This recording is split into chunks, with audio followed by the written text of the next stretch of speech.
I'm sure we all experience this feeling of helplessness, and this feeling that no one is here for you, and that you are completely alone in this mess that is your life. Well, that is what I felt last winter. It was probably one of the darkest periods of my life. And I remember being in all this chaos, all this turmoil, dealing with so many relationships, talking with so many people, that I was socially, emotionally, and academically drained. I remember at this time it was one of the most dark times, literally, in weather in England. It snowed for the first time in 3 years, and I was a 15-year-old kid without his parents because my parents were back in China, and I studied at a boarding school in England by myself in this mess. And I really want to share some of my experience of how to get out of this and how to relieve yourself from some of the pain and some of the worries that you might be going through right now. And so this is a guide about how to get up after falling down. I want to illustrate my point super clearly right now. This is not some guide that just tells you to do meditation. This is not some guide that tells you to do gratitude. This is a guide that really, really helped me. And I'm going to go through two different parts in this video. The first one is the immediate cure. If you're feeling down right now, if you're having a really, really tough time, and you need to save yourself from falling down this abyss, this is the immediate cure. The second one is the long-term cure. How to get yourself back on the correct track and go down the route that you were going down beforehand, just like nothing happened, and you've gotten stronger from getting up again. I want to talk about the first thing. This is something no one really talks about, and this is in the immediate cure. I think the thing that really, really helped me instantly when I was going through all that turmoil was my ability to connect with the objects around me. You know, sometimes you don't even have people around you. It's just that bad. You know, no one would be there for you sometimes. Sometimes your friends are not there, sometimes your family are not there. So I think it's extra important that you can hold something that is super meaningful for you. This is my rhino. You know, I've had him for 4 years right now. And him and I have been through a lot, and he followed me through the whole of England and my journey. And I just remember I was just in my bed holding him, and it just changed so much. Having something that is always there, having something that you can truly be grateful for, is super, super emotional and super, super heartwarming in this moment of stress, in this moment of hardship.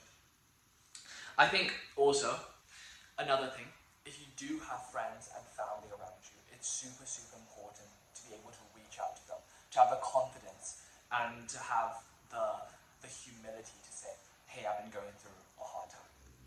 Because if you think about it, you are carrying this large stone, you are carrying this boulder right now. You have all this burden on your back.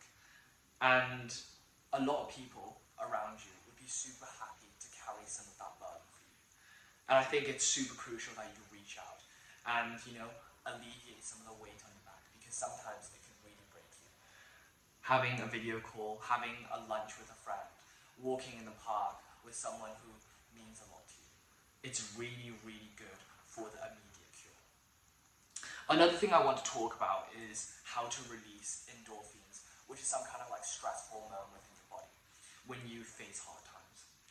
A lot of the times when we face these adversities, what we would do is drown ourselves in content such as like YouTube, Instagram, TikTok, scrolling through those reels. We could also do things that are even more like self-harming, such as like watch pornography. I'm not even going to go into that.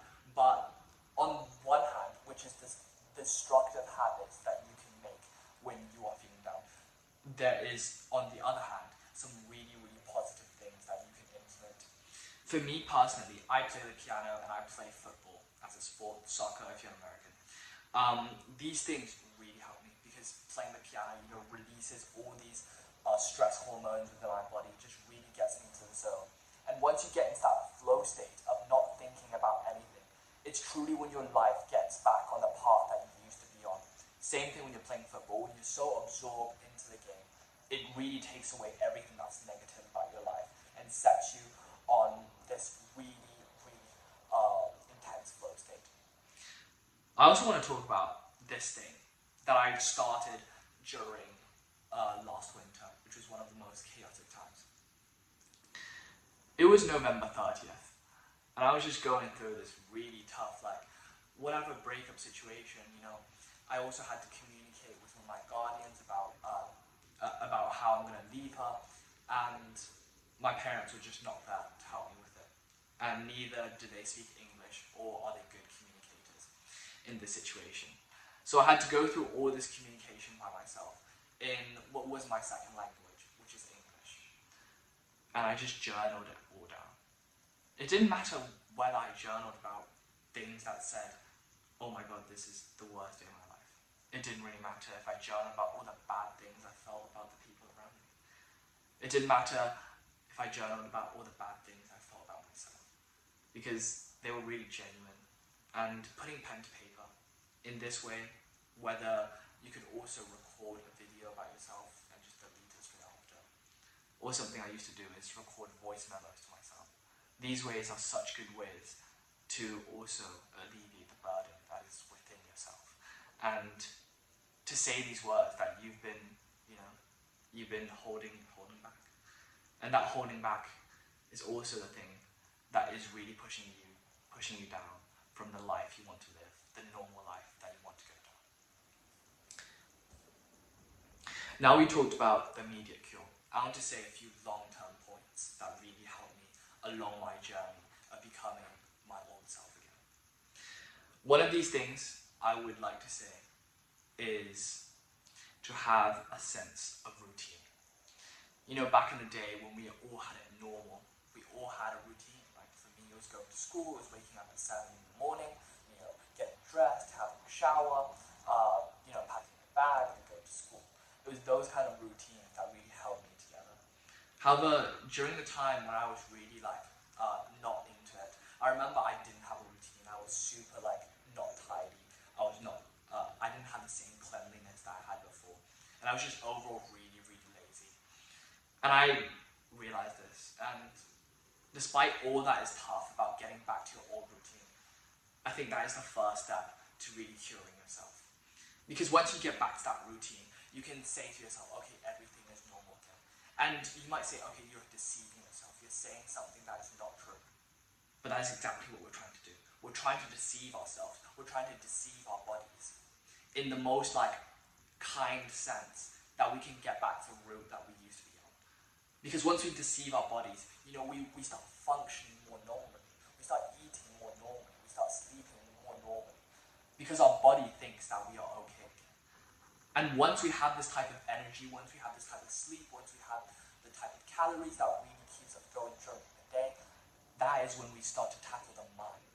That is when our mind gets some rest, because our body can take over for some of these activities. So that is one thing, to have a routine. No matter what, have a morning routine that you follow every single day. For me, is I wake up, I do meditation. Straight after, I take a cold shower. Then I do some gratitude, where I think about things that that I'm grateful for throughout each day. You can follow my routine, you can not. It's up to you. And the second point I want to make for a long-term cure is to have this sort of cleanliness, to take care of your belongings, to make your bed, to untangle your headphones. It's one of these small things that makes you really, really succeed in life, in my opinion. You might have heard this in the past. It was stuff like make your bed, and how the soldiers always had to tie their shoelaces perfectly, or how they had to polish their shoes. These are actually the small things that shows your discipline within life, that shows how much you really care about things. And once you care about these small things, that is when you can start tackling the big things in your life that's holding you back.